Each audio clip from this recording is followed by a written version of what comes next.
John and Stephen were men of questionable logic but unwavering optimism. Their latest plan involved a 1994 Kenmore refrigerator they'd fetched for scrap metal from a woman named Mrs. Johnson, who lived at the literal peak of Foggy Mountain. They figured with scrap steel prices remaining high in early 2026, the 200-pound beast might actually cover their lunch. Their transport? A rusted flatbed trailer hitched to a Clydesdale horse named Big Red, who had the temperament of a grumpy librarian and the muscle mass of a small tank. "It's all downhill from here, Stephen," John shouted, slapping the reins as they began the steep descent. "That's what worries me," Stephen yelled back, clutching the side of the trailer while the fridge, secured only by a single frayed bungee cord, groaned like a dying whale. As they picked up speed on the winding mountain road, the fridge began to shimmy and dance across the floorboards. It emitted a rhythmic, thundering clonk, clonk, clonk that synchronized perfectly with Big Red's hoofbeats, making the entire trailer vibrate like a giant tuning fork. Big Red didn't like the percussion. He glanced back with one giant, judging eye but kept trotting. Then came the truck. A massive, chrome-plated semi-truck rounded the bend behind them. The driver, apparently frustrated by being stuck behind a horse-drawn scrap collection service, decided to express his feelings. He leaned on the horn with everything he had. The sound was loud enough to vibrate the fillings in Stephen's teeth. To Big Red, it sounded like the roar of a mechanical god coming to claim his soul. The horse didn't just bolt, he ascended.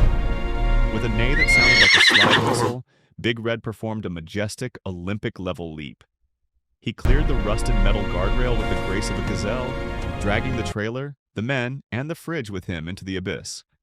As the ground vanished beneath them, Stephen simply squeezed his eyes shut and whispered, "I hope we're insured for gravity," while John flailed his arms like a flightless bird, trying to grab a passing cloud before they plummeted into the dense pine forest below. Crunch! Thwack! Boing! The trailer caught on a massive branch, acting like a pendulum. The bungee cord finally snapped, launching the fridge into the air like a satellite. The trailer swung violently, depositing John and Stephen into a deep, mossy embankment, where they both lay completely unconscious, sprawled out like a pair of discarded rag dolls amidst the ferns. Silence fell over the mountain, broken only by the distant clop, clop, clop of Big Red, who had somehow landed on his feet and was already calmly trotting toward a nearby clover field, trailer-free. After a few minutes, John's eyes flickered open. He groaned, peeling himself off a damp log. "You okay, Stephen?" "I can't feel my dignity," Stephen mumbled, his face still buried in a patch of wild clover. Suddenly, a massive thud shook the ground 10 feet away. They scrambled to their feet to find the Kenmore fridge standing perfectly upright in the mud. The impact had caused the door to swing open. Inside, sitting on the middle shelf, despite the fridge having been unplugged since 2015 and falling 50 feet, was a single, perfectly chilled Tupperware container. John opened it. It was Mrs. Johnson's legendary extra spicy bean chili. "Well," John said, spooning a cold glob into his mouth while looking at the wreckage of their lives.